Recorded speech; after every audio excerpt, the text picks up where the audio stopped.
It's acres and move makers. It's acres and move makers. I deal with land flippers, acres and move makers, room shakers, big boys with huge paper, the newspapers. You can run but can't escape us. We winning with these flash green when they act racist. Success is so contagious. Let's go. It's acres and move makers. Welcome to Acres and Move Makers. My name is Jay from the Acre Boys, and today we're going to go over one of the most powerful books that I've ever read, and there's a whole bunch of them, but this is one of them. This was the book that we're about to go into right now. Our mentor had us actually read this book once a week for a year. And I know that might sound kind of crazy, right? But listen close to when I say this, right? The book is not that long. The book is only about 36 pages long. However, the information that's condensed inside of the book, what it does, it allows you to challenge your thinking, right? Why haven't you been hitting the actual goals that you wanted to reach, whatever the case may be, right? And sometimes it takes for a mentor to come to you to help you shift and mold those kind of things, right? Now, that mentor does not actually have to be a physical mentor. It helps if it does, but you could be mentored through books, through podcasts, through speaking engagements, all different kind of things you could be actually mentored through. So I want to go through this book with you, at least one chapter. It's very, very short. I won't keep y'all on here too long, but it's very, very powerful, and I recommend. I'm not getting anything by recommending this book. I don't make any money, whatever the case may be, but I would recommend that y'all go out there and purchase this book because it is powerful. And challenge yourself, right? Read this book every week for a year. See if you can go ahead and develop the discipline in order to do that, right? And the name of this book is called U Squared, right? So let's go ahead and go to the first page in this book, and then we're going to talk about it after I just read this because I think it's very, very powerful in order for us to understand. Now, the first chapter in this book is called A True Story. I'm sitting in a quiet room at the Millcroft Inn, a peaceful little place hidden back among the pine trees about an hour and a half out of Toronto. It's just past noon, late July, and I'm listening to the desperate sounds of a life or death struggle going on a few feet away. There's a small fly burning out the last of its short life energies in a futile attempt to fly through the glass on the window pane.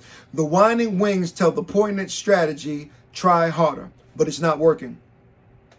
The frenzied effort offers no hope for survival. Ironically, the struggle is part of the trap. It is impossible for the fly to try hard enough to succeed at breaking through the glass. Nevertheless, this little insect has staked its life of reaching its goal through raw effort and determination. The fly is doomed. It will die there on the windowsill. Across the room, 10 steps away, the door is open. 10 seconds of flying time, and this small creature could reach the outside world that it seeks.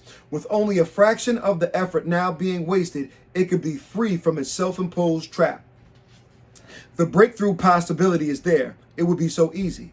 Why doesn't the fly try another approach, something dramatically different? How did it get so locked into the idea that that particular route and determined effort offers the most promise for success? What logic is there is continuing until death to seek a breakthrough with more of the same? No doubt this approach makes sense to the fly. Regrettably, it's an idea that will kill. Trying harder isn't necessarily the solution to achieving more. It may not offer any real promise for getting what you want out of life. Sometimes, in fact, it's a big part of the problem. If you stake your hopes for a breakthrough on trying harder than ever, you may kill your chances for success. Now let's talk about that real quick, right? So when we talk about, trying harder, right? As it goes to the example inside of that book, right? The example says if you're trying something really, really hard and the results that you get are not working, that is a clear indication that you must go ahead and switch to something completely different other than what you'll be doing, right? Just like it said in the book, if you're trying to go against the wall, go ahead and shift a little bit. Maybe another window is open. Maybe a door is open, whatever the case may be. But here's a lot of times for a lot of us, and I've been a victim of this in the past too. A lot of times for a lot of us, we keep on doing the same thing because that's what we're used to doing, right?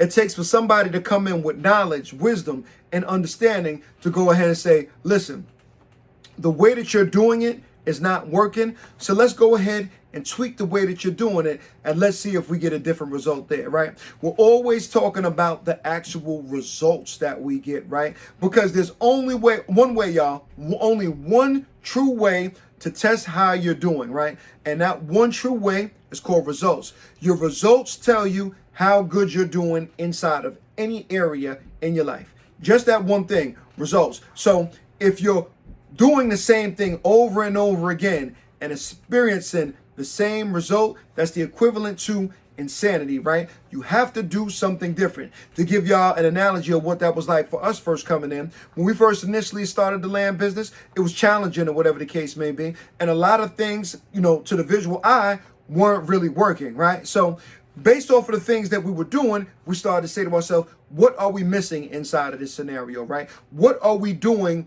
that's not actually filling in the holes in order to do this, right? But as you start to go on and repetition, y'all all know this, repetition is the mother of all learning. And as we started to gain our basis, we started to see things that we didn't see before, but it kept through us being intentional. You have to be intentional of what you're doing, right? Because without that intention, it's going to be easy for you to get distracted by a lot of different things, whether that be phone, whether that be TV, or whatever the case may be. It's going to take for you to actually sit down and focus, a singular focus on that one thing in order for you to achieve that level of success that you're actually looking for, right?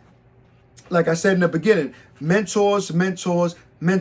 Go ahead and grab a book. That one book can put a concept inside of your head that can totally switch how you think and totally make your results crazy based off of that, right? But you have to read it, right? A lot of these people, I heard a quote a long time ago, a lot of these people, you have all of these information condensed inside of a book, right?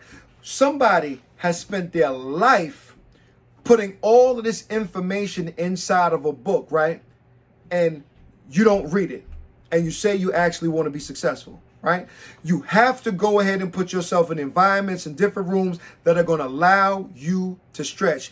Without that stretch, you're going to be condemned to the same lifestyle that you had before. And anybody who's listening to this channel, I know you want to go up. I know you want to level up, but sometimes it takes you getting rid of the old you so you can see the things that are already there, because it's not like these things are new. They're invisible to you because that's not what you're used to.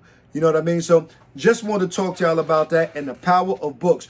Go ahead and grab that U square, because it's one of those powerful kind of things that'll change your mindset on how you think. So until the next time, y'all, like, comment, subscribe, all of that. We'll be continuously adding value, letting you know what we do. So hopefully it'll resonate with you and you can rinse and repeat the same thing. So you know the tagline, y'all. Invest in dirt is the cleanest way to make money.